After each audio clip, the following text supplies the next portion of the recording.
ভয়ডরহীন ক্রিকেটে বদলে যাচ্ছে বাংলাদেশ।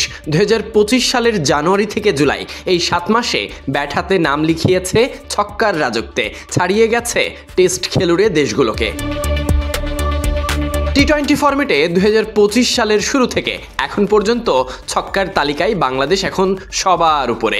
100টি ছক্কা হাঁকিয়ে শীর্ষে টাইগাররা, এরপরই 84টি ছক্কা নিয়ে পাকিস্তান, 78টি ছক্কা হাঁকিয়েছে নিউজিল্যান্ড, 76টি ক্যারিবীয়রা আর 62টি ইংল্যান্ড দলটা। যতই হোক পাওয়ার হিটিং না পারার বিতর্ক, পরিসংখ্যান কথা বলছে ভিন্ন ধারায়। ছক্কার দিক থেকে বাংলাদেশ এখন টেস্ট খেলুড়ে সব জাতিকে ছাড়িয়ে গেছে, এগিয়ে আছে পাওয়ার হিটিংয়ের সেরা দলগুলো থেকে। 2025 সালের জানুয়ারি থেকে জুলাই পর্যন্ত বাংলাদেশ জাতীয় দল মোট 19টি আন্তর্জাতিক ম্যাচ খেলেছে, যেখানে টি-20-র সংখ্যাই বেশি, মোট 12টি। কখনো ভালো কখনো খারাপ সময় গেছে। সাদা পোশাকে ব্যর্থ হলে রঙিন পোশাকে ঘুরে দাঁড়ানোর চেষ্টা চলেছে। এর মাঝে টি-20-তে ছক্কার রেকর্ডও গড়েছে।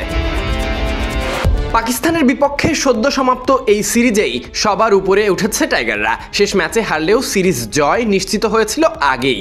সেটা যেমন বড় প্রাপ্তি, পাওয়ার হিটিং নিয়ে দীর্ঘদিনের সংশয়টাও মুছে ফেলেছে টাইগাররা। এই পরিসংখ্যান তো তেমনই ইঙ্গিত দিচ্ছে। এতদিন বলা হতো বাংলাদেশের ব্যাটসম্যানরা ছক্কা মারতে পারে না, ইনিংসের শেষ দিকে ম্যাচ বের করতে জানে না, কিন্তু এখন টাইগাররা টেস্ট খেলুড়ে দলগুলোর থেকে ছক্কা হাঁকানোই শীর্ষে। এখন মোমেন্টাম ধরে রেখে এগোতে পারলেই টাইগাররা সেরা হবে যে কোনো জায়গায়। এই রেকর্ড শুধু পরিসংখ্যান নয়, বরং বদলে যাওয়া মানসিকতার পরিচয়, যেখানে আছে সাহস, আছে পরিকল্পনা, আছে জয়ের ক্ষুধা। এবার ধরে রাখতে পারবে তো টাইগাররা ধারাবাহিকতা? Sadiq Ahmed Sunny, BD cric time.